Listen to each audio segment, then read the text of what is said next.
Hey, brothers and sisters, I'm doing a video today on discipline and the importance of discipline, how it plays out in the carnal fleshly realm, but how way more importantly, it plays out into us completing this race and therefore into the eternal spiritual realm. This is extremely important to understand how your disciplines and what you do daily impacts everything. One of my favorite verses that you hear me say many of times is those who are faithful in little are faithful in much, and those who are unfaithful in little are unfaithful in much. So how you are disciplined in your small matters in the carnal fleshly realm will dramatically play out in your spiritual training.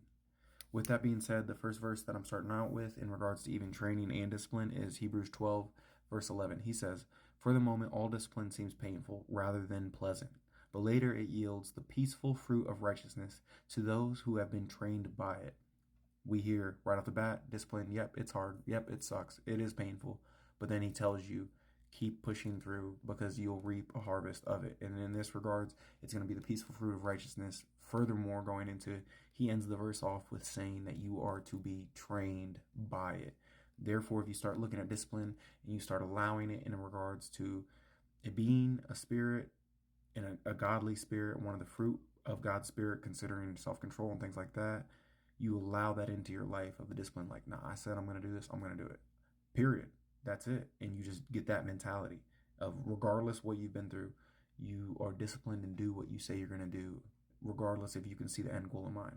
Next up is Proverbs 12:1. Whoever loves discipline loves knowledge, but he who hates reproof is brutish. Other translations say stupid, foolish, and such not for those that hate reproof. Reproof is correction, guidance, constructive criticism, and so on. With that being said, he starts off with whoever loves discipline, loves knowledge.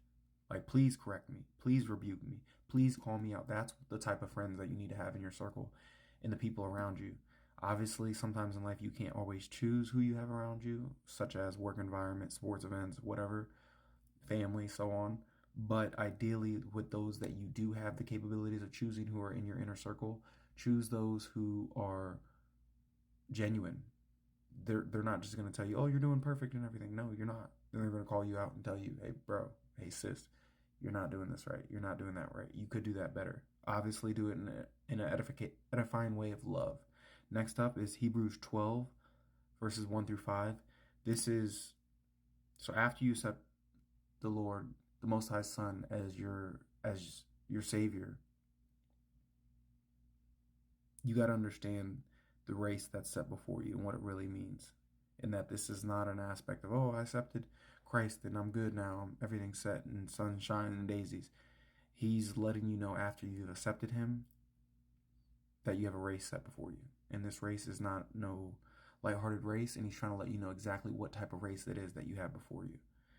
So he says, therefore, since we are surrounded by such a great cloud of witnesses, let us also lay aside every weight and sin which clings so closely, and let us run with endurance the race that is set before us, looking to Jesus, the founder and perfecter of our faith, who for the joy that was set before him endured the cross, despising the shame, and is seated at the right hand of the throne of God. Consider him who endured from sinners such hostility against himself, and so that you may not grow weary or faint-hearted.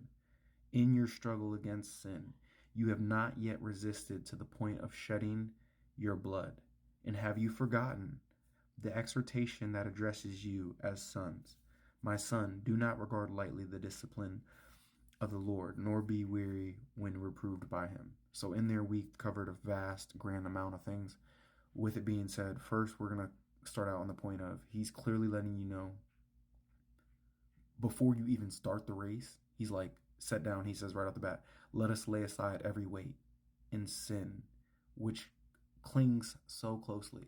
So first he's like, you're not even starting this race until you're pretty much, dressed and equipped in the right attire, in the right mindset to even start the race. He's like, no, we're not doing the marathon, we're not doing anything until you actually go get your running shoes on type mentality. So he's like, first you got to set down these things. Then next, after that, he's clarifying that, yes, this is a race and it is set before you and you are going to need endurance. He says, and let us run with endurance the race that is set before us.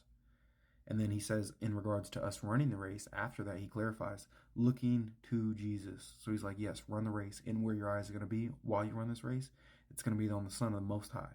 Then next, after he gives you that, he's letting you know what type of race it's going to be. And that is that you are going to receive hostility, persecution, suffering, trials, and tribulations.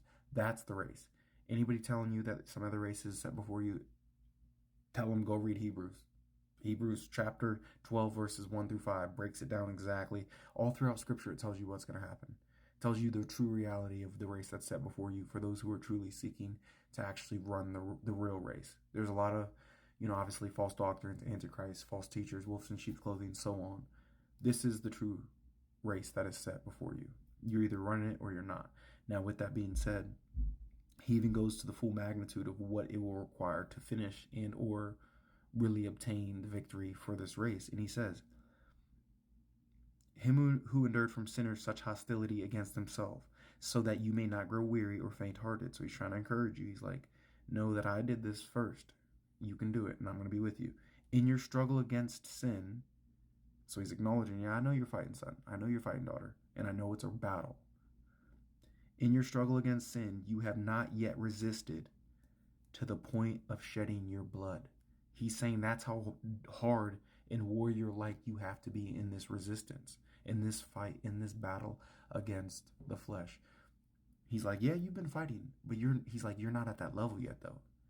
In the quote-unquote, in the worldly terms, like, you're not that guy. You're not him. He's saying, in regards, that is where you're seeking to be. You're seeking to be that guy. You're seeking to be him. And therefore, in him being a representation of Christ, therefore laying down your life and shedding your blood. He's like, you're not at that point. If you're even reading this, he's like, you're pretty much saying, he's saying you're not at that point yet. You haven't finished the race, but that's what you're seeking to be like. You're seeking to look at the aspects of getting hit in the face and turning the other cheek, as that's just level 1. He's like, I want you to seek the grand level 100, the end game of being beheaded for my sake, being a martyr for my sake, living as a living sacrifice for my sake, picking up your cross for my sake, dying in the flesh for my sake, giving your life for the Most High for my sake. That's what he's trying to let you know. That's the mindset. As he says earlier, looking to who? Looking to the Son of God. That's who you're looking to. And what did he do? He laid down his life. He's like, stop looking at this small, short-term, easy goals of, oh, well, I'll give a little bit here and there.